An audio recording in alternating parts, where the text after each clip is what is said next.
Shabbat Shalom, bienvenidos al canal Light to the Nations. Es una verdadera bendición, una verajá, poder estar una vez más con ustedes compartiendo la luz y la verdad de Yahuwah, que es su palabra, su debar. Ha pasado mucho tiempo sin compartir un nuevo video en español de un estudio, así que vamos a aprovechar esta oportunidad y vamos a continuar con la segunda parte del estudio del calendario. Solo recordar que en la primera parte comenzamos con los temas más básicos de lo que es el calendario según las escrituras, el calendario de Yahuwah, revisando principalmente por qué es tan importante estudiar este tema.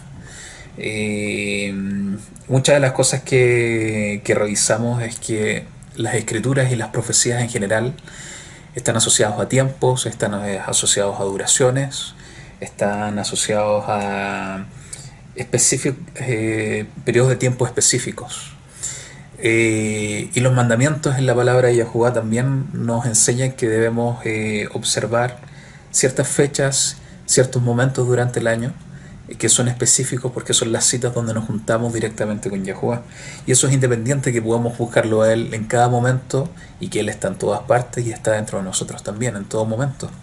Pero hay ciertos periodos del año, ciertos periodos de la vida que son importantes y que la palabra, la verdad y la luz de Yahuwah nos enseña que debemos guardar. Por lo tanto, es crítico, es fundamental que podamos entender cómo Yahuwah ha definido que debemos medir el tiempo. Porque de esa misma forma vamos a poder entender en qué momentos debemos reunirnos con Él, cuáles son esos momentos especiales que Él definió en su palabra y muy importante, especialmente en los tiempos que estamos viviendo, entender las profecías, entender en qué tiempos estamos viviendo, entender qué es lo que viene sobre la tierra, saber de qué forma podemos vivir al ritmo y a los tiempos que Él definió. ¿Ok? Y observamos y miramos y estudiamos varios pasajes en las escrituras que nos permiten entender la importancia de poder entender y comprender el calendario de Yahuwah según las escrituras. Entonces en este video vamos a continuar con la parte número 2 y vamos a hablar de los cimientos, los temas fundamentales antes de empezar el inicio de los temas básicos del calendario según las escrituras. Y en esta parte, al hablar de los cimientos, vamos a revisar algunos datos específicos respecto a distintos calendarios, principalmente los calendarios que son más usados en el mundo cristiano o aquellos que dicen creer en las escrituras. Eh, Porque es importante entender de qué forma nosotros los seres humanos o aquellos que creemos en el Creador medimos el tiempo. Y en base a eso vamos a empezar a hacer una serie de análisis directamente, como siempre, desde las escrituras, para saber qué es lo que nos enseña Yahuwah respecto a la luz y la verdad, de la forma en que debemos medir el tiempo, la luz y la verdad del calendario que Él definió para nosotros, para su creación. Entonces vamos a empezar a revisar, a estudiar respecto a los calendarios, partiendo por el calendario gregoriano.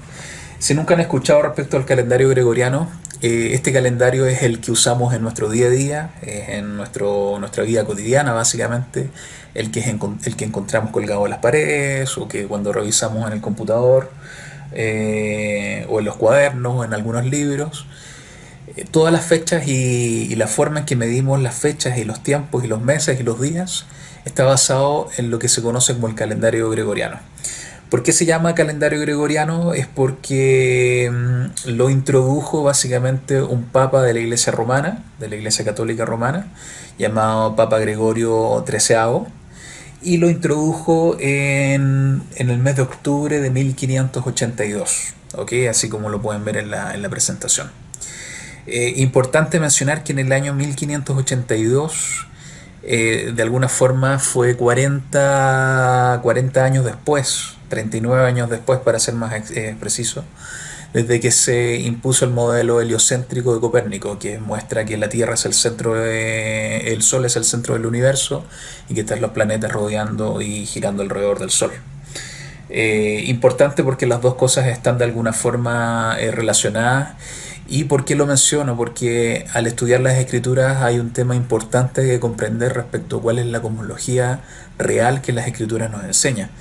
Entonces, hay algo en particular, una unión que tal vez no es fácil de ver directamente, pero una vez que uno empieza a estudiar en detalle, una unión respecto a este modelo heliocéntrico y al calendario gregoriano que estamos estudiando.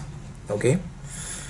¿De dónde nace el calendario gregoriano? Y esto es muy importante porque es un punto crítico para comprender todo esto que estamos estudiando respecto al calendario según las escrituras. El calendario gregoriano en sí, como está escrito ahí en la presentación, está compuesto de dos partes, o se inició debido a dos partes. Primero, es una reforma de un calendario anterior. Y el calendario anterior se llamaba calendario juliano, que lo vamos a ver en un momento, qué es el calendario y quién originó el calendario juliano. Y el calendario juliano es básicamente, el calendario gregoriano es una reforma al calendario juliano, el que había sido utilizado anteriormente al Papa Gregorio XIII. Esa es la primera parte. La segunda parte también es una reforma, como está escrito ahí, al ciclo lunar que la Iglesia Católica usaba antes. ¿Y para qué usaba la Iglesia Católica un ciclo lunar? Lo usaban para calcular la fecha de lo que se conoce en inglés como Easter y en español se conoce como la Pascua de Resurrección. La Iglesia Católica utilizaba un calendario o un ciclo lunar para calcular la fecha exacta de la celebración de la Pascua de Resurrección. Y esto es muy importante porque una vez que avancemos en el estudio vamos a poder entender de qué forma esto nos desvía. La forma de calcular que la Iglesia Católica impuso nos desvía completamente de la forma en que debemos calcular fechas importantes según las Escrituras, como la Pascua. Las Escrituras nos enseñan respecto a la Pascua, que en hebreo se llama Pesaj, pero no es la Pascua de Resurrección que fue impuesta por la Iglesia Católica. La Pascua que las Escrituras nos enseña, que su nombre real, como dije en hebreo, es Pesaj, es la Pascua que todo el mundo conoce en español como la Pascua judía. En realidad, Pascua judía es una forma incorrecta de conocerla o de nombrarla, porque la forma correcta de nombrarla es tal cual está escrito en las Escrituras, que es Pesaj o Pascua, o en inglés se conoce como Passover. ¿Ok? Entonces es importante notar que el calendario gregoriano que utilizamos hoy día es una reforma a dos cosas: a un calendario anterior, que es el calendario juliano, y también una reforma al ciclo lunar que utilizaba la Iglesia Católica para definir cuándo se debía celebrar la Pascua de Resurrección. ¿Ok? Entonces revisemos cuál era ese calendario anterior, el calendario juliano, y como está escrito ahí en la presentación, el calendario juliano fue propuesto, fue impuesto, fue definido por un César del Imperio Romano, en este caso Julio César. Fue el emperador del Imperio Romano, Julio César, que en el año 46 de la era antigua, o más conocido como antes de Cristo, introdujo el calendario juliano y también lo hizo como una reforma a un calendario anterior que existía en el Imperio Romano. Este calendario juliano básicamente se tomó efecto, como está escrito ahí, desde el 1 de enero del 45 a.C. o antes de la era moderna. Y básicamente, como está escrito en rojo ahí, fue el calendario predominante, fue el calendario que impuso el Imperio Romano. Ahora, ¿por qué es importante? Y ahí aparecen más detalles que son interesantes a revisar. ¿Por qué es importante entender el origen de este calendario? Generalmente todos los imperios en la antigüedad habían tres cosas principalmente que eran muy importantes y que eran el motor principal de sus gobiernos y sus imperios. El primero eran las leyes, el segundo era la religión y el segundo era el calendario. Hay un cuarto, pero no era tan predominante, independiente que algunos imperios lo empezaron a empujar fuertemente, que era el idioma. Pero los tres componentes principales eran muy fuertes y cada imperio de la antigüedad que se puede buscar y que se puede estudiar, como el imperio griego, los babilonios, el imperio romano, los medos también, su fuerte era imponer la religión, una única religión para el imperio, imponer un, una, un sistema de leyes único para todo el imperio y también imponer un calendario único. Habían otras cosas más, obviamente, como un sistema monetario, un sistema económico, pero los tres principales eran esos.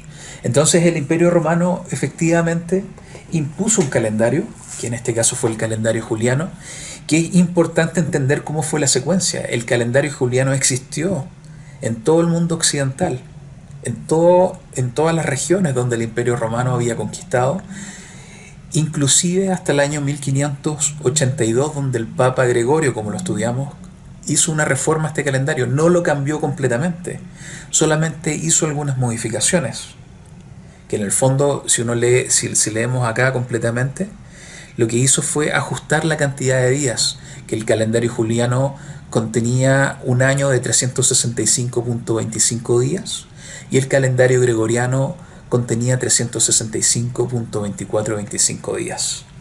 Hizo esos ajustes además de otros más, pero el principal fue ese ajuste. Por lo tanto, el calendario gregoriano es una continuación del calendario impuesto por el emperador Julio César, el César del Imperio Romano. Entonces, ¿de qué estamos hablando? Es básicamente el calendario que usamos en la actualidad, el calendario que usamos en nuestro día a día, el calendario que usamos en el mundo civil y religioso. Es el calendario impuesto por el Imperio Romano. ¿Por qué es importante comprender esto? Porque si estudiamos en más profundidad, los romanos, ellos creían en múltiples dioses. Y de hecho, en su propio calendario, lo que hicieron fue perpetuar su creencia. Y eso lo vemos directamente en los nombres que le asignaron a cada uno de los días de la semana. En este caso, por ejemplo, domingo, aquí está escrito en inglés, pero podemos hacer exactamente la misma comparación. En latín era dies solis, que era el día de veneración al sol. El caso del lunes era el día de la luna, que en latín era dies lunae. De ahí proviene, esa es la etimología del nombre lunes. Proviene de la adoración a la luna. Lo mismo del día martes, dies martis, la adoración al dios de la guerra, Marte. El día miércoles, que es la adoración al planeta, Mercurio. Recuerden que los dioses en el Imperio Romano estaban asociados al nombre de los planetas, de las estrellas vagantes en el cielo. Lo mismo para el caso del jueves, que es dies Iovis. Iovis era el nombre de Júpiter. Venus para el día viernes, dies Veneris, y Saturno para el día sábado. Entonces, básicamente, ¿por qué es importante y cuál es el punto que quiero abordar acá? El calendario que hoy día existe y que sigue todo el mundo, en el trabajo, en la religión, en el mundo civil, etc., es un calendario que impuso el Imperio Romano y que ha sobrevivido hasta el día de hoy. Y es un calendario que venera y de alguna forma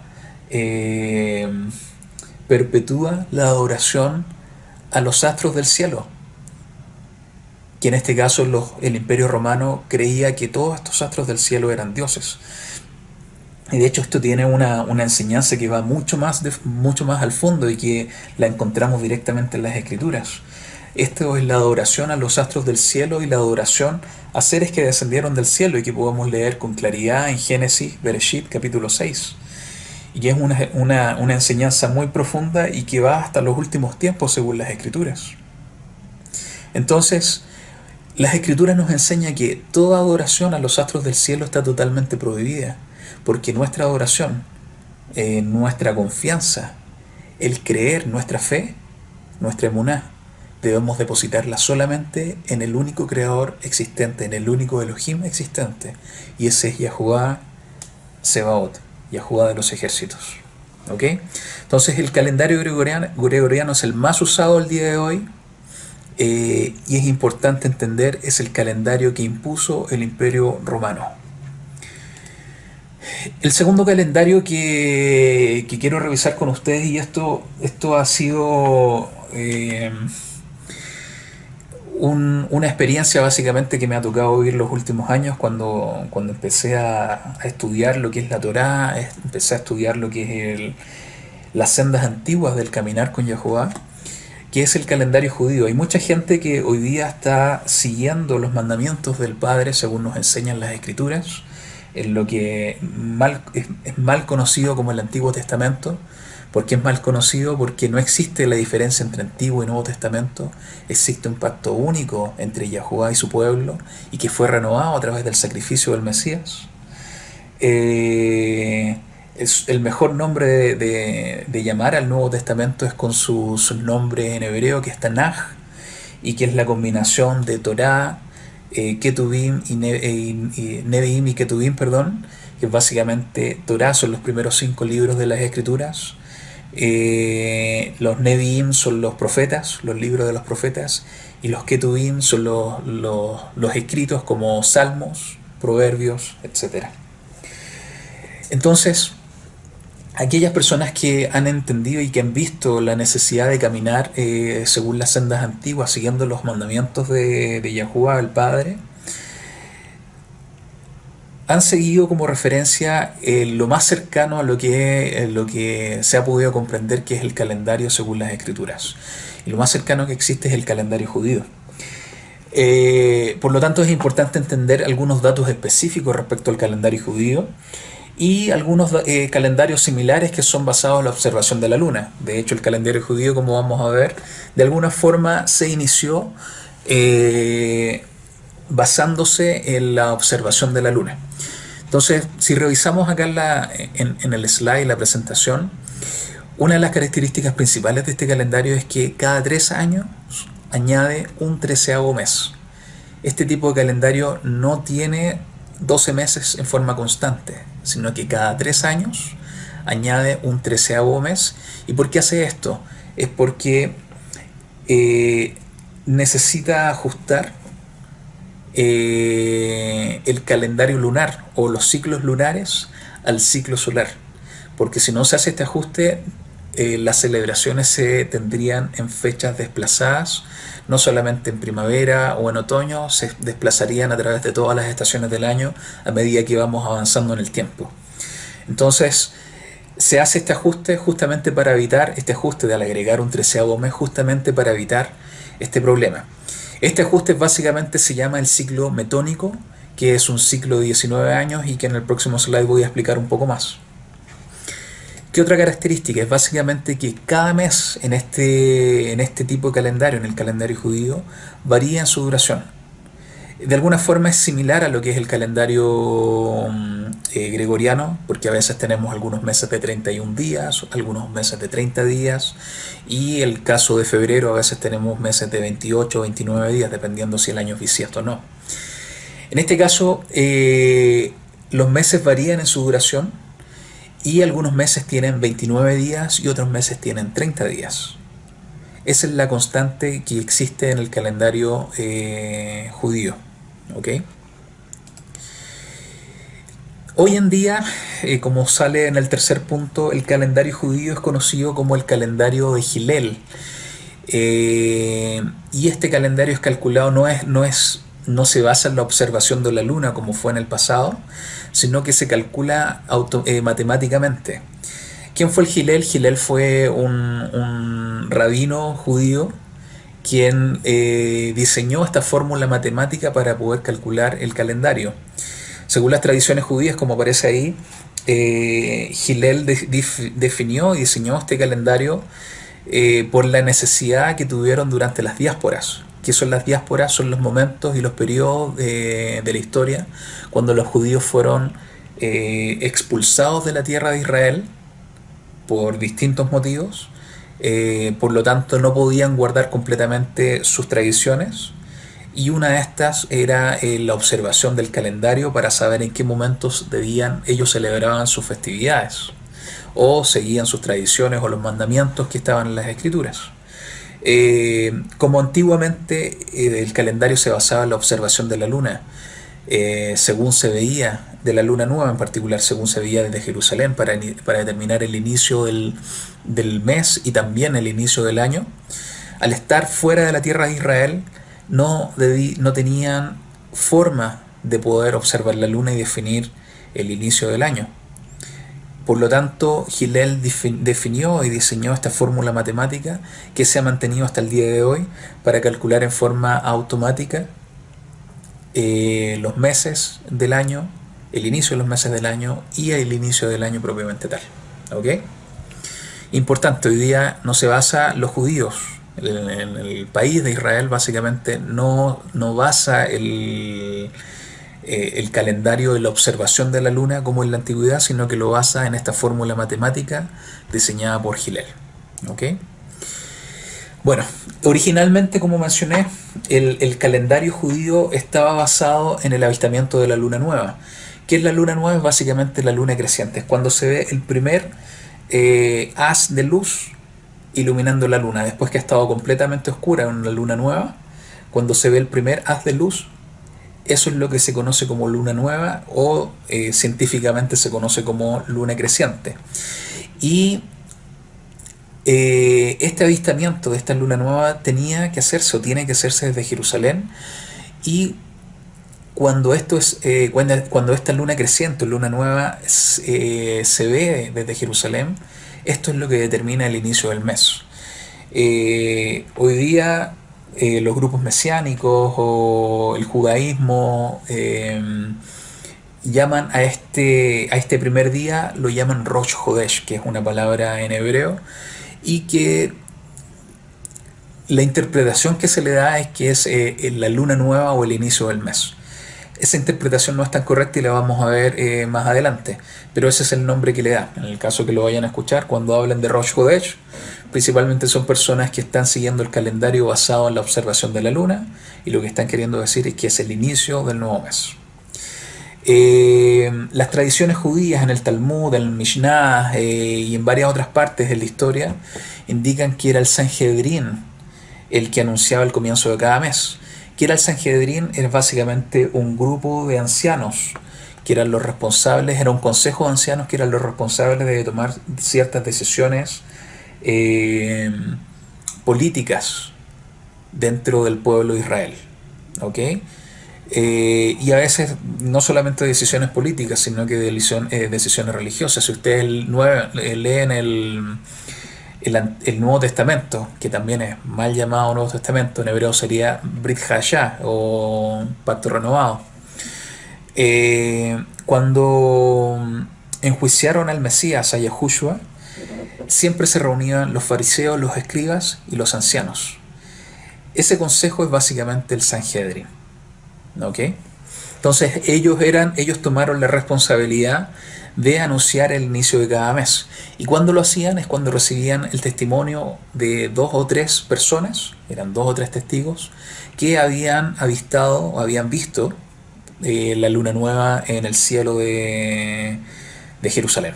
¿Ok? Esa es la forma en que funcionaba el calendario, y de hecho muchos grupos mesiánicos hoy día que están siguiendo en la senda antigua de Yahuwah es lo que estaban haciendo, y es lo que yo también hacía hasta el año pasado. Cada mes estaba observando la luna nueva, esperando que apareciera, y una vez que veía la luna nueva aparecer en el cielo, era cuando determinaba el inicio del nuevo mes, que básicamente el día siguiente era el día primero del nuevo mes. Es la forma en que funciona este calendario. ¿Ok? Un punto importante a entender es que, y de hecho en mi experiencia me pasó mucho, que dependiendo de las condiciones climáticas, algunas veces era imposible observar la luna. Y un punto importante y que lo mencioné, pero es importante resaltar, la luna tiene que ser vista desde Jerusalén. Entonces en mi experiencia lo que hacía, habían ciertos grupos en internet y con páginas que todavía existen en realidad, de personas que están en Israel y que ellos publican cada vez que se ve la luna nueva. Entonces yo estaba atento todos los meses a ver cuál era la publicación, si habían visto la luna nueva, Y una vez que tenía la confirmación, también yo veía directamente en donde vivo, en Santiago, si veía la luna nueva o no. Entonces era una segunda confirmación. Entonces es importante entender que existe una dependencia completa de alguien que esté viendo la luna desde Jerusalén con este calendario. Ahora, al existir esa dependencia, obviamente durante el año habían ciertas condiciones climáticas donde estaba completamente nublado, donde era imposible observar la luna nueva. Entonces, a veces los meses se pasaban y llegaban a 31 días, que eran pocas ocasiones obviamente, pero habían ese tipo de situaciones donde la luna, donde supuestamente tenía que verse, no se veía, que era en el día 29, el 30. Y había que seguir esperando hasta que el momento que se observaba la luna es cuando se anunciaba el inicio del nuevo mes. ¿Ok? Y obviamente el proceso de confirmación también era con los tres testigos, etcétera. Y como está escrito ahí, básicamente esto podía causar una demora de 1 o 2 días para anunciar el comienzo del año, del comienzo del mes, o si era el primer mes del año el que se estaba esperando, el inicio del año. Y ¿qué es lo importante acá? Es que básicamente cualquier retraso en el inicio del mes tiene implicancias directas en la forma en que seguimos los mandamientos según las escrituras. Como dije al principio, hay ciertas fiestas llamadas en hebreo Moedim, que las escrituras nos enseñan que son momentos especiales de reunión con Yahuwah, con el Padre, que debemos observar y guardar durante toda nuestra vida. Eso nos enseña, son sus Moedim, son sus momentos señalados, son sus fiestas, que estaban dependiendo completamente de cómo se iba moviendo la fecha, si se veía la luna o no se veía la luna. Es la forma en que funciona este calendario. ¿Ok? Otro punto importante a considerar es que el Sanhedrin, este grupo de ancianos, de sacerdotes y de fariseos que existía en la antigüedad, eran los responsables de anunciar también al comienzo del año. ¿Y cómo funcionaba esto? Y de hecho es la forma en que muchos grupos mesiánicos hoy día siguen. Depende del desarrollo de la evolución y del estado de desarrollo del crecimiento de la cebada en la tierra de Israel. Obviamente también con la combinación de la luna nueva. Es algo complejo de explicar ahora, pero básicamente lo que hacen es determinar si la cebada está lo suficientemente madura para que al momento de la Pascua y el momento de la fiesta de los panes sin levadura esté lista para comenzar a la siega, la cosecha. Entonces, si la cebada está en un estado de maduración determinada, al momento en que se ve la luna nueva es cuando se iniciaba el comienzo del año. Entonces es la combinación de las dos cosas. Y era el Sanhedrin el responsable de confirmar esto, también siguiendo la misma regla de los 2 o 3 testigos. ¿Ok? Y lo otro que lo mencioné de alguna forma antes es que el calendario judío se considera básicamente que la palabra hebrea Jodesh, como mencioné ahí, Rosh Jodesh, que es la número Strong H2320, significa luna nueva. Y esto es importante. El calendario judío lo que hace es tomar como supuesto y que esta palabra Jodesh significa luna nueva. ¿Ok? Estos son los principales puntos en lo que es el calendario judío. Detengámonos un poco a revisar lo que es el ciclo metónico, porque acá vamos a encontrar algo muy importante. De nuevo, el calendario judío, el calendario que sigue la mayoría, el que sigue el judaísmo y que sigue la mayoría de los grupos mesiánicos y de aquellos que observan y guardan la Torá, que son de un grupo que se llama de las raíces hebreas también, o Hebrew Roots en inglés, se basa en este calendario, y este calendario, como vimos en el primer punto, se basa en el ciclo metónico, que es este ciclo de 19 años, que cada 3 años se agrega un 13º mes. Entonces revisemos los detalles de este ciclo metónico. Y básicamente el ciclo metónico, como está escrito ahí, esto lo pueden buscar en internet o en cualquier libro de ciencias, es utilizado, como está escrito ahí, para la astronomía y el estudio de los calendarios. Y esto viene del antiguo griego, que se llamaba, el ciclo metónico se llamaba Enea Decaeteris, como está escrito ahí, y que significa 19 años. De ahí viene el origen del nombre del ciclo metónico. Y como está escrito ahí, lo había mencionado, es un periodo muy cercano a los 19 años. ¿Y por qué es importante? Es porque a los 19 años es cuando se logran sincronizar el ciclo sinódico, que es el ciclo lunar, con el ciclo solar. ¿Cómo funciona esto? Es básicamente, y antes de avanzar a cómo funciona, importante que fue un astrónomo griego que se llamaba Metón de Atenas. Es importante y por eso está escrito en rojo. Fue un astrónomo griego que en el siglo V antes de Cristo o antes de la era moderna se dio cuenta de la existencia de este periodo de 19 años, que es básicamente 19 años es exactamente igual a 235 meses lunares. Que si uno hace la cuenta en 19 años y un año teniendo 365 días o 365 punto y algo días, en 19 años uno llega a una cuenta de 6.940 días. ¿Ok? Cuando uno hace la relación 235 meses lunares, saca la cuenta en términos de días, sabiendo que los meses lunares pueden variar entre 29 y 30 días, se da cuenta que en un periodo de 19 años o de 135 meses lunares también llega una cuenta muy similar, que son los 6.940 días. Entonces, ¿qué es lo que significaba? Que cada 19 años el ciclo lunar y el ciclo solar se reiniciaban o se ajustaban automáticamente. Por lo tanto, durante este periodo de 19 años es cuando se tenían que introducir cada cierto tiempo este mes treceavo para impedir o básicamente evitar, más que impedir, evitar que existiera esta desincronización año a año, una desincronización demasiado grande, año a año, entre el Sol, el ciclo del Sol y el ciclo de la Luna, en lo que es la observación de las fechas y las fiestas en las estaciones del año que corresponden. ¿Okay?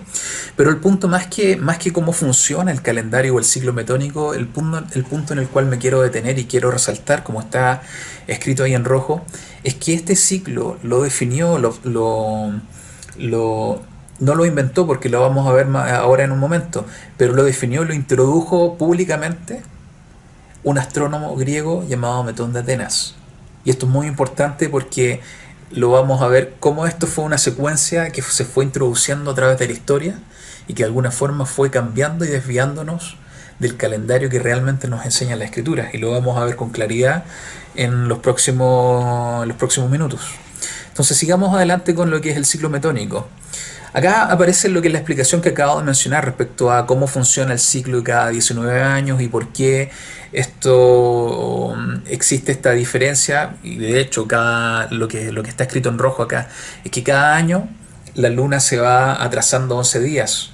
Entonces lo que están haciendo es que cada 3 años se va agregando un mes treceavo para ajustar el calendario lunar al ciclo solar. ¿Ok? Y esto es para mantener básicamente el ciclo y la sincronía entre el ciclo del Sol y el ciclo de la Luna. ¿Ok? Lo importante acá que quiero destacar es lo que está al final, en el último párrafo. Dice, cuando Metón introdujo el ciclo, el astrónomo griego Metón de Atenas, introdujo el ciclo alrededor del 432 de la era antigua. Este ya era conocido por los astrónomos babilónicos. Si hacemos un poquito más de investigación respecto a esto, vamos a poder entender y descubrir que el imperio babilónico, los babilonios, los antiguos babilonios, también funcionaban con un calendario lunar. Y de hecho es importante, y no lo consideré acá, pero es cosa de investigarlo con un poco más de detalle. El calendario judío actual, los nombres de los meses se basan directamente en los mismos nombres de los meses del calendario antiguo babilónico y que están directamente relacionados con nombres de dioses paganos. ¿Ok? Entonces es importante que Metón de Atenas no fue el que inventó este calendario o este ciclo metónico, y en base a este ciclo metónico se inventó el calendario, sino que más bien él tomó la idea de astrónomos antiguos que vienen de Babilonia para poder definir este ciclo metónico. Entonces es muy importante entender este hilo conductor, cómo esto se fue transmitiendo desde el imperio babilónico al imperio griego y que se ha mantenido y sobrevivido hasta el día de hoy a través del calendario judío. ¿Ok? Continuemos. Y aquí hay más información respecto a eso mismo. Dice que este ciclo fue usado, como había dicho, en el calendario babilónico. También se usó en antiguos sistemas del calendario chino, como está ahí, y también en cómputos medievales. Y, como también mencioné, regula el ciclo de 19 años de los meses intercalados en el calendario no hebreo moderno. Eso está mal escrito en la fuente, sino que en el calendario judío. Es muy importante entender la diferencia entre el concepto hebreo y judío. ¿Okay? Judío está más relacionado a la religión, al judaísmo. ¿Okay? ¿Qué otra cosa más importante acá? Y esto es otra fuente, y esto es importantísimo. Dice, este ciclo lunar de 19 años se hizo conocido como el ciclo metónico y fue la base para el calendario griego hasta que el calendario juliano fue introducido en el 46 BC. Acá hacemos la conexión entre el calendario utilizado por el imperio griego y el calendario usado por el imperio romano. Lo que se ve acá con claridad en base a las fuentes que estamos revisando es que fue el imperio babilónico el que introdujo la observación de la luna para el cálculo del calendario. Después sobrevivió y permaneció a través del imperio griego, porque está muy claro acá que fue el imperio griego que utilizó este calendario. Y hasta que llegó el imperio romano e impuso un nuevo calendario, pero sigue siendo un nuevo calendario, no en este caso en base a la luna, sino que el calendario romano es en base al sol solamente. Y se introdujo un nuevo calendario de un nuevo imperio. Ahora, ¿por qué es importante entender esta secuencia de cómo el calendario fue evolucionando a través del ciclo metónico y después posteriormente con un nuevo calendario impuesto por el imperio romano? Porque estos calendarios están asociados a imperios que claramente las escrituras nos enseñan que son parte del sistema del antimesías, del sistema de la bestia, como está escrito en las escrituras. Entonces la pregunta que queda de cajón para nosotros, ¿se supone que debemos seguir un calendario babilónico o un calendario griego o un calendario romano? Sabiendo que estos imperios básicamente están cumpliendo con un propósito en el plan de Yahuwah, por supuesto, pero son imperios que van completamente opuestos al camino y a los mandamientos y a la palabra de Yahuwah. Mi respuesta es que absolutamente no. No podemos seguir este tipo de calendarios, no deben ser parte de nuestra vida, no deben ser parte de nuestro caminar, no deben ser parte del estilo de vida que nosotros decidimos vivir, porque el estilo de vida que debemos decidir vivir es el estilo de vida que Yahuwah nos enseña en su palabra, y su palabra no se va a basar en calendarios que han sido impuestos por imperios del sistema del antimesías, del sistema de la bestia. Importante considerar esto, y por lo mismo es importante hacerse la pregunta, ok, si el calendario que hoy día existe en el mundo es un calendario impuesto por el imperio romano, y por otro lado el calendario que existe, que muchos de los creyentes siguen, es el imperio, que es el calendario judío, no son el calendario de las escrituras. ¿Cuál es el calendario que nos enseña Yahuwah en las escrituras? Y ese es el tema que estamos estudiando y que vamos a seguir viendo en las siguientes partes de esta serie, de este estudio. Continuemos.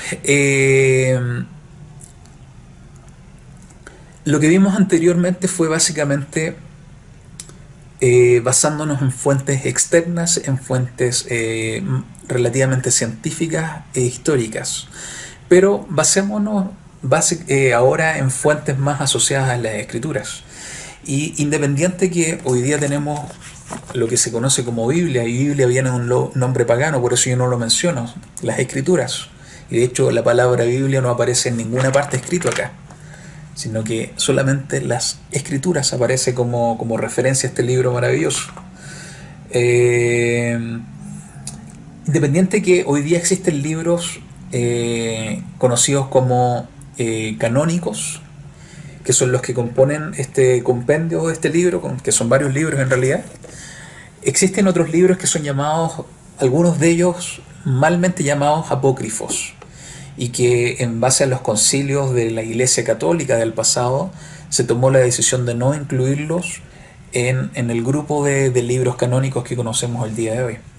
Uno de ellos es el libro de los Macabeos, que en hebreo se llama el Sefer Maccabim.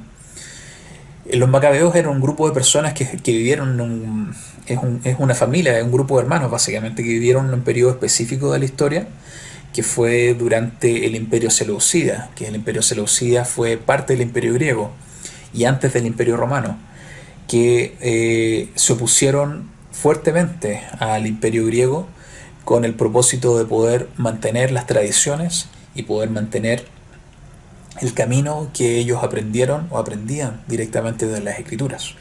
La verdad es que la información que aparece en el libro de los Maccabim, de los Macabeos, es una información tan importante, y vamos a ver alguna de ellas acá, que es necesario poder leerlo para poder tener una visión mucho más completa de lo que nos enseñan las escrituras, porque justamente el libro de los Macabeos habla del periodo entre la vida de los profetas, o lo que sucedió con la tribu de Yahudá, con la tribu de Judá cuando volvió del cautiverio de Babilonia a Israel y reconstruyeron la ciudad. Habla desde ese periodo de tiempo aproximadamente hasta el periodo de tiempo, un periodo de tiempo antes del nacimiento de Yahushua el Mesías. Entonces ese periodo que de alguna forma es oscuro se ve con claridad al leer el libro de los Macabeos para saber qué fue lo que sucedió. Entonces vamos a ver algunos pasajes de ese libro que de alguna forma nos van a dar claridad respecto a lo que es el libro, lo que es el tema que estamos estudiando, que es el calendario. Entonces lo primero que vamos a ver es en el libro de Segunda de Macabeos, o Maccabim Bet, capítulo 6, versículo 1 al 11. ¿Ok? Y dice lo siguiente: no mucho después de esto, el rey envió un antiguo hombre de Atenas. Un hombre de Atenas, ¿de qué estamos hablando? De un hombre griego. ¿Y quién es el rey? Es el rey Antíoco Epífanes, que era el rey Seleucida que estaba gobernando en esos tiempos. ¿Ok? Entonces el rey envió un antiguo hombre de Atenas, y escuchen esto, para obligar a los Yahudim, que eran los Yahudim, los judíos, a apartarse de las leyes de sus padres y no vivir en las leyes de Elohim. Importante que hacer las conexiones. Tenemos un hombre griego, un astrónomo griego, que define un calendario basado en la observación de la luna y en base a este ciclo metónico de 19 años. ¿Okay? Y según tenemos el testimonio del libro de Maccabim Bet, Segunda de Macabeos, el rey envía también a un hombre griego. No estoy diciendo que es el mismo hombre, pero lo que estoy haciendo es mostrar el escenario, la influencia de los griegos, por un lado en lo que es el calendario y la forma de definir el calendario, y por otra parte en el testimonio del libro de los Macabeos también la influencia de Grecia para obligar a los judíos, como dice ahí, a apartarse completamente de las leyes de sus padres y no vivir en las leyes de Elohim. ¿Qué significa eso? Apartarse directamente de todo lo que está escrito acá. Esa era la función y el propósito del hombre que vino a Atenas, del hombre griego que fue a Israel. Sigamos en el versículo 2. Y para también contaminar el Jejal es el templo en Jerusalén, y para llamarlo el templo de Zeus Olympus.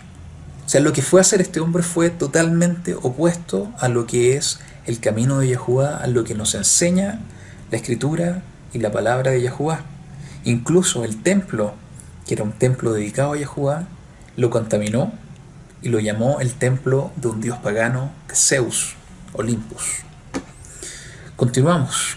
Y el que estaba en Gerizim, de Zeus el defensor de extranjeros, así como lo deseaban aquellos que habitaban en ese lugar. La llegada de este problema fue muy grave para el pueblo. ¿Para qué pueblo? Para el pueblo judío. Porque el Jejal, el templo, fue lleno de comportamiento desatado y juerga por los gentiles, quienes se divertían con prostitutas y se iban con mujeres fuera de los límites de los lugares Kodesh, de los lugares santos. Y aparte de esto, traían objetos que no eran correctos.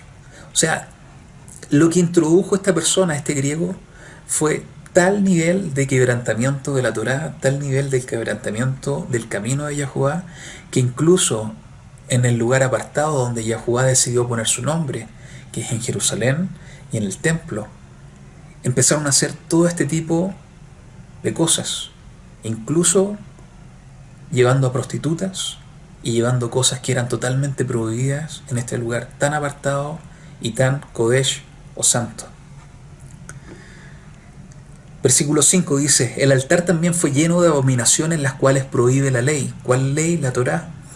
Tampoco fue permitido al hombre guardar los días de reposo, que es el Shabbat, o las fiestas ancestrales, que son los Moadim. O sea, o profesar del todo ser un Yahudí, de todo ser un judío. Lo que hizo fue empujar, como dice, apartarse de las leyes, de los mandamientos, y no vivir de acuerdo a las leyes, a las instrucciones eternas de Elohim.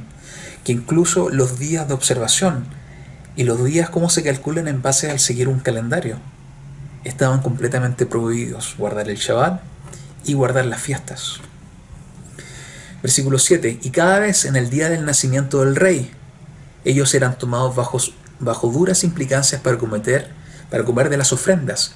Y cuando el ayuno de Dionisios era guardado, los judíos o Yahudim eran obligados a ir en la procesión de Dionisios llevando hiedra.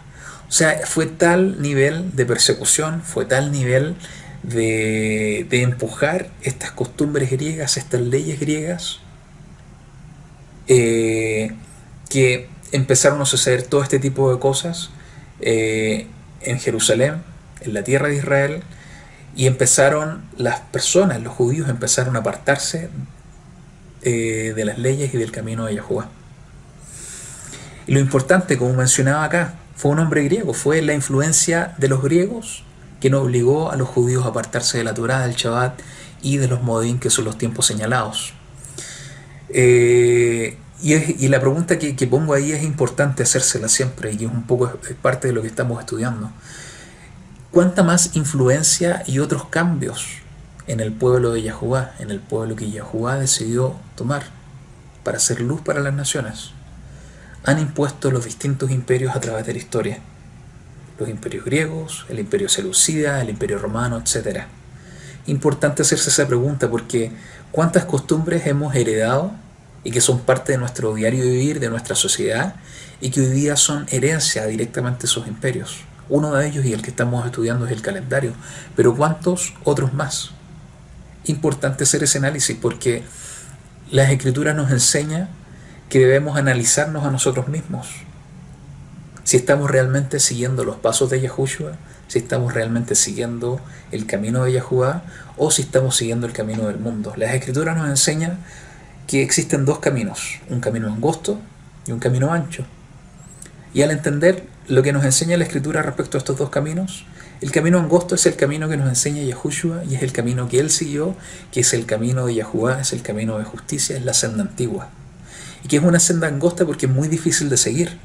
¿Por qué es difícil de seguir? No porque sea difícil en sí, sino que todo nuestro entorno, todos quienes nos rodean, la forma en que vivimos en este mundo, hace que aquellos que queremos seguir el camino de Yahuwah, vivamos en un entorno de dificultades y de persecución.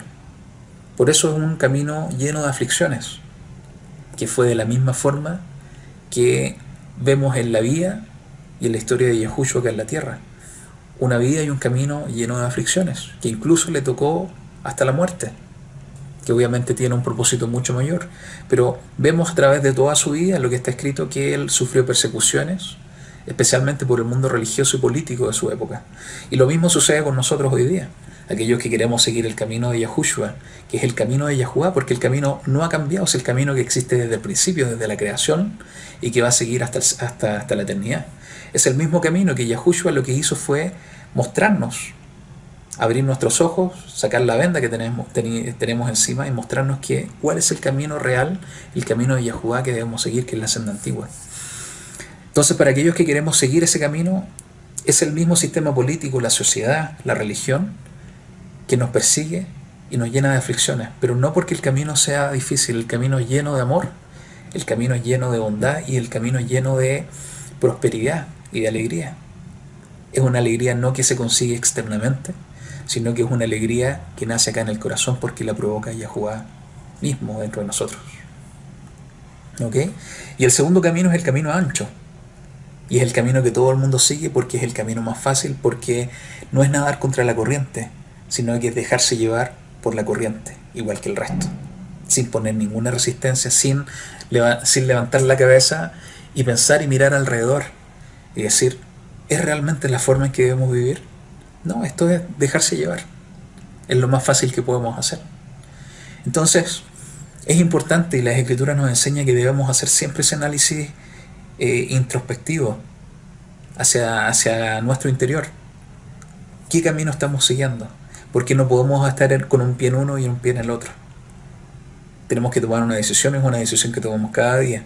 ¿Seguimos el camino de Yahuwah o seguimos el camino del sistema de este mundo? ¿Ok? Continuemos. Sigamos con otro testimonio del libro de Macabín, porque esto es impresionante y vamos a ver la conexión ahora en un momento. Y esto lo leemos en el libro de Macabín Aleph, de este primero Macabeos, capítulo 1, en los versículos 13 al 15, 20 al 24, 39 al 49 y 54.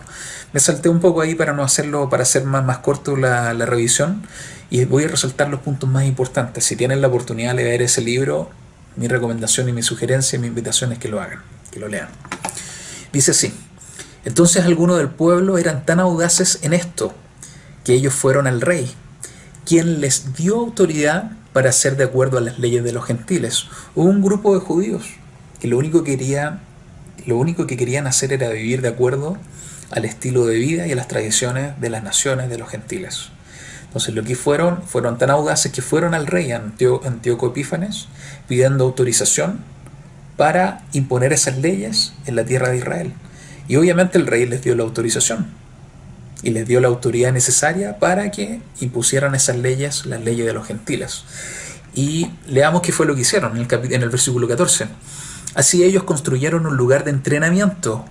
¿Qué es un lugar de entrenamiento? Es un gimnasio en Jerusalén, de acuerdo a las costumbres de los gentiles, y se hicieron a ellos mismos como incircuncisos, y olvidaron el pacto Kodesh, el pacto santo, y se unieron a los gentiles, y fueron vendidos para hacer iniquidad.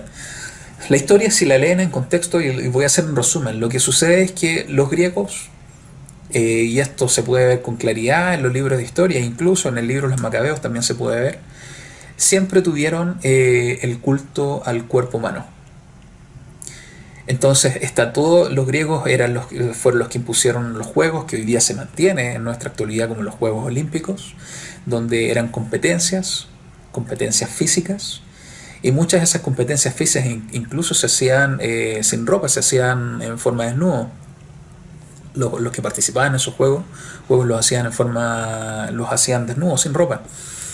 Entonces había lugares de entrenamiento, había gimnasios donde la gente se entrenaba para poder participar en estos juegos, y de alguna forma se entrenaban para el culto al cuerpo.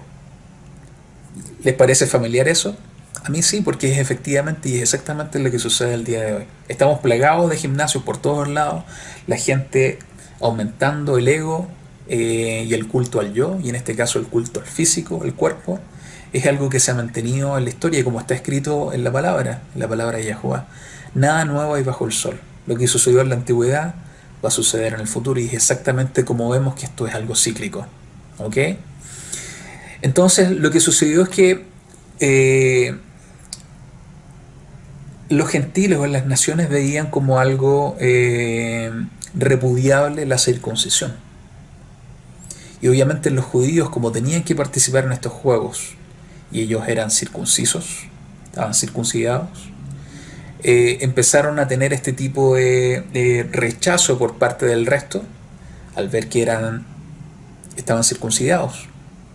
Y como podían notarlo, porque la participación era sin ropa, eran desnudos. Entonces lo que empezaron a hacer es ocultar su circuncisión. Y esto es un tema mucho más profundo que requiere otro tema de estudio, pero es importante mencionarlo porque incluso la circuncisión, que era un tema muy importante en lo que es la antigüedad y las tradiciones y los mandamientos de las escrituras, empezó a ser algo repudiado por los mismos judíos. ¿Y por qué fue algo repudiado? Que incluso intentaron ocultar la circuncisión por el querer seguir el camino y el sistema del mundo.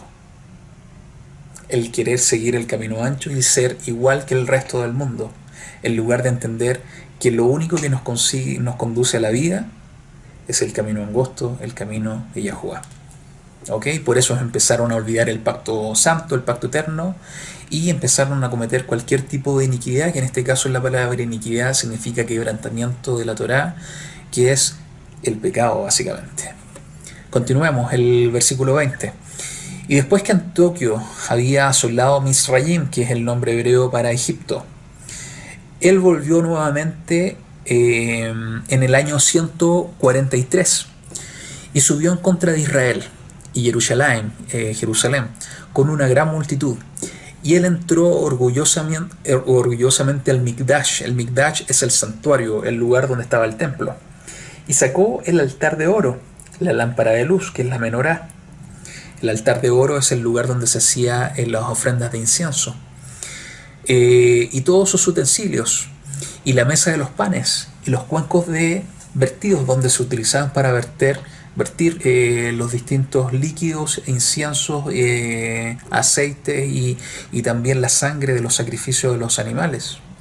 Y los vasos y los soportes de fuego de oro y el velo, y la corona y los adornos de oro que estaban en el Jejal, que es el templo, todo lo cual él quitó. O sea, llegó este gobernante, Antíoco Epífanes, y completamente arrasó con todos los utensilios y todos los muebles que eran parte del templo, eran parte de la revelación que recibió Moisés en el monte Sinaí, y que posteriormente Shlomo, el rey Shlomo HaMelech, el rey Salomón, construyó en el templo en Jerusalén. Llegó este rey pagano, este rey seleucida, y tomó absolutamente todo. Y no solamente eso, dice en el versículo 23, él también tomó la plata y el oro y los vasos preciosos. Él también tomó los tesoros escondidos que encontró, y cuando se había llevado todo, se fue a su propia tierra, habiendo hecho una gran masacre y hablando muy orgullosamente. Dice el versículo 31, y el rey Antíoco escribió a su reino, y esto es muy importante lo que vamos a ver acá, que todos deberían ser un solo pueblo. ¿Se acuerdan de las tres cosas importantes que mencioné que cada imperio hacía para poder mantener la gobernabilidad de su imperio? La religión, las leyes y el calendario. Dice que todos deberían ser un solo pueblo y que cada uno debería dejar sus leyes. Importante. Así todos los gentiles se acordaron según el mandato del rey. Incluso muchos de los israelitas también aprobaron su creencia y sacrificaron a ídolos y profanaron el Shabbat. Vemos cuál fue la influencia de este imperio griego, que incluso aquellos que conocían los secretos y el camino de Yahuwah se apartaron completamente para seguir el camino del sistema del mundo. ¿Ok? Versículo 44. Porque el rey había enviado cartas por mensajeros a Jerusalén y a las ciudades de Yahudá, que son las ciudades de Judá, que ellos deberían seguir las leyes extranjeras de la tierra. El rey prohibió completamente seguir leyes particulares de cada una de las naciones, de cada uno de los lugares. Él impuso las leyes del imperio. Importante. Y prohibir la quema de ofrendas y los sacrificios y las ofrendas de bebidas en el Jejal, el templo, y que ellos deberían profanar los Shabbatot, que son los Shabbats, los días de reposo, y los días de festivales, que son los Moedim, y contaminar el Mikdash, el santuario, y el pueblo Kodesh, el pueblo santo. Hacer altares y asherim, que son postes como los obeliscos que estamos plegados en todas las ciudades del mundo. Los obeliscos son asherim. Y templos de ídolos, y ofrecer carnes de cerdo y animales impuros, que son totalmente en contra de lo que nos enseña la palabra. Que ellos deberían también dejar a sus hijos sin circuncidar, y hacer sus seres abominables con toda clase de impurezas y abominaciones, para que ellos pudieran olvidar la Torá y cambiar todas las leyes. ¿Se dan cuenta? Esto es lo que hizo el imperio griego. Es lo que hizo cada uno de los imperios en la antigüedad, pero aquí tenemos un ejemplo y un testimonio concreto de lo que hizo este rey Antíoco Epífanes, que fue el rey Seleucida, que pertenece al imperio griego de alguna forma. Empujó al pueblo de Yahudá, a una de las tribus del pueblo de Yahudá, porque los judíos es solamente una de las tribus de las 12, a olvidar la Torá, a olvidar la palabra de Yahudá, la palabra eterna de Yahudá, y a cambiar todas las leyes, a obligarlos a no seguir el camino de Yahudá. Y no solamente eso, porque veamos lo que dice el versículo 54, y aquí vamos a hacer una conexión muy importante. Ahora, en el día 15 del mes Kislev, en el año 145, ellos pusieron la abominación desoladora sobre el altar y construyeron altares a ídolos a través de las ciudades de Yahudá en cada lado. Lo que dice acá está hablando de la abominación desoladora. ¿Qué es la abominación desoladora? Yahushua el Mesías dijo, como una de sus profecías, una de sus grandes profecías de los últimos tiempos, que dice que la gran tribulación, la gran persecución que va a haber en los últimos tiempos, va a ser gatillada por la instalación de la abominación desoladora en el lugar santo. Y aquí vemos que ya hubo un primer cumplimiento de la abominación desoladora en el altar. Y el cumplimiento fue a través de este rey, Antíoco Epífanes, que él puso la abominación desoladora en el altar. Entonces, ¿por qué es importante acá? Porque las escrituras y las profecías siempre tienen más de un cumplimiento. Y en este caso, este es el primer cumplimiento de la abominación desoladora. ¿Y por qué es importante? Porque ¿dónde más leemos respecto a la abominación desoladora? Esto es en el libro de Daniel, del profeta Daniel.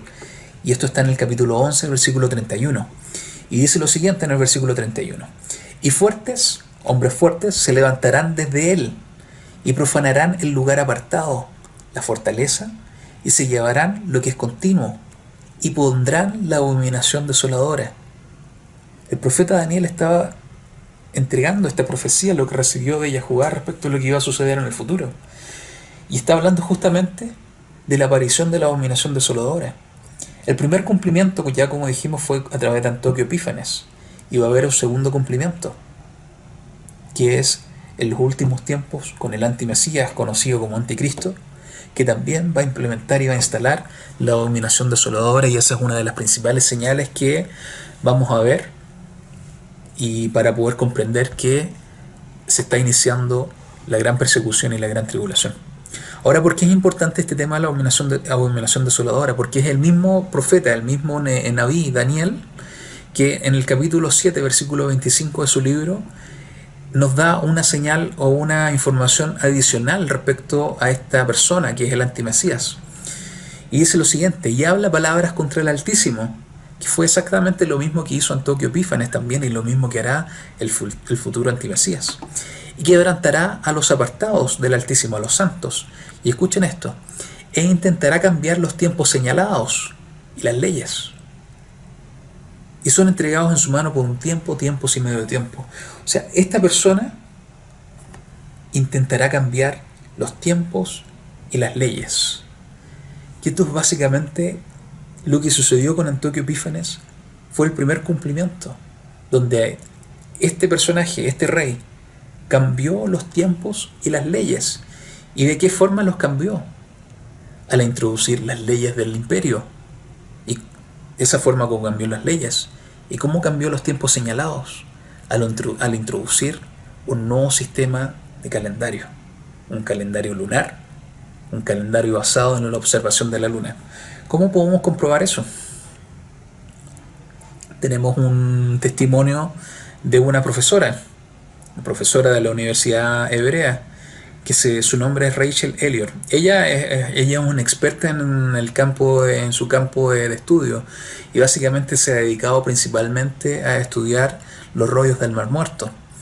Ella hizo una lectura una presentación en la Universidad de Chicago, y de hecho está el link de YouTube ahí. Es una presentación en inglés, y si ustedes tienen la chance de entender inglés, les recomiendo que lo vean. Pero para aquellos que no, yo lo que hice fue, lo que les voy a compartir ahora es un extracto de esa presentación, porque la información que ella da es muy importante. De hecho, puse algunos subtítulos acá. Tienen algunos problemas los subtítulos, pero el mensaje de fondo lo van a entender. Pero es muy importante el testimonio que da ella, porque los rollos del Mar Muerto dan una luz impresionante respecto al verdadero calendario según las escrituras. Déjenme ponerle el clip y después seguimos revisando este tema. Is the center of the Jewish people exactly? Who is the formal leader of the Jewish people in the 2nd century BCE? Is there a consensus of such historical leadership? No, there isn't. There has been no consensus on the leadership of the Jewish people in the 2nd century BCE, in the 1st century BCE. It had been a time of turmoil. It had been a time of considerable historical changes. I would say that in two sentences for the sake of brevity. In 175 before the Common Era, King Antiochus Epiphanes, the Seleucian king, had conquered the land of Israel and had imposed his idea of what was called bureaucratical order. He wanted to nominate his people in the temple, because the temple was a place where sacrifices were offered for the sake of the king, not the Jewish king, for the sake of the ruler, according to the perception of Antiochus. He wanted to collect taxes in relation to ceremonial things in the temple. He wanted to organize the kingdom according to one calendar, a lunar calendar of the Greek Empire. That was their calendar for years and years. When he approached the Jerusalem temple and he had ordered the officiating priest, Jason III, to officiate according to a new lunar calendar, the high priest had refused, and he said, "We will do everything you want, but we cannot officiate the temple according to a lunar calendar, because we have a different system." The book of Daniel, chapter 7, is telling us in an illusory way, in an elusive way, the revolution that had occurred in the days of a king that wanted to change laws and times, to change calendars and customs of days of gone by.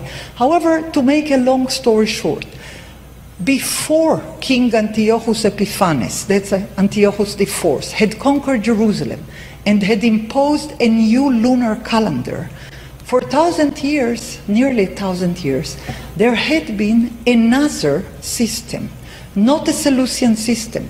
It was the temple in Jerusalem. Now, we don't know much about it more than it's written in the biblical historiography. We know about the temple from the time of David, we know about the temple from the book of Kings, from the book of Chronicles. We have quite a lot of tradition about the temple, but we don't know quite a few details. The Dead Sea Scrolls telling us new things about the temple. They are telling us that the temple was arranged the temple worship was arranged according to a solar calendar. I don't wish to pass a verdict whether this is a historical truism from the days of David or whether this is a projection from the time of the people who had written these scrolls. I don't know. I would just say that in the Dead Sea Scrolls we have numerous documents who are talking about solar calendar, of pre-calculated calendar emerging commencing in the spring, while the Jewish calendar, known to all of you who are following the Jewish calendar, is starting in the autumn. Bueno, esto es un testimonio muy importante de una persona que se ha dedicado prácticamente toda su vida al estudio de estos rollos del Mar Muerto, donde nos confirma que fue este rey Antioquio Epífanes el que impuso un calendario lunar, que no era el calendario que seguía el sistema del templo, el sistema que seguían los sacerdotes del templo, que seguían un calendario solar según ella, pero en realidad lo que vamos a ver acá en este estudio que es un calendario, y que los mismos rollos del Mar Muerto también lo confirman. Es un calendario que no está basado solo en el sol, sino que está basado en el sistema de las luminarias creados por Yahuwah, que es el sol, la luna y las estrellas. El sistema y el calendario de Yahuwah está basado en las tres luminarias creadas por Yahuwah, y que es el reloj que él puso en el cielo, en el Shamaim en hebreo. Ese es el calendario que nos enseñan las escrituras. Pero ella, en su testimonio, nos muestra cómo el imperio griego fue el que impuso un calendario lunar que fue siempre el calendario del imperio griego, y que lo heredaron de los babilonios, y según lo que ya vimos. Fue este rey el que impuso ese calendario, y como vimos en el mismo testimonio del libro de los Macabeos, del Sefer Macabim, fue el que impuso al obligar al pueblo judío a olvidar las leyes y al cambiar los tiempos y las leyes. Importante que guardemos y entendamos todo esto, porque a través de toda la historia ha sido una constante el alejar al hombre y a la mujer del camino real que nos revela las escrituras. Incluso a este nivel, en el mismo pueblo que ha tenido más cercanía, que es el pueblo judío, ha tenido más cercanía a las escrituras, ellos recibieron una modificación importante al camino de Yahuwah, porque el calendario, como vimos en la parte anterior, en la parte número 1, es un tema muy importante para poder vivir al ritmo, a la frecuencia y en los tiempos que Yahuwah define.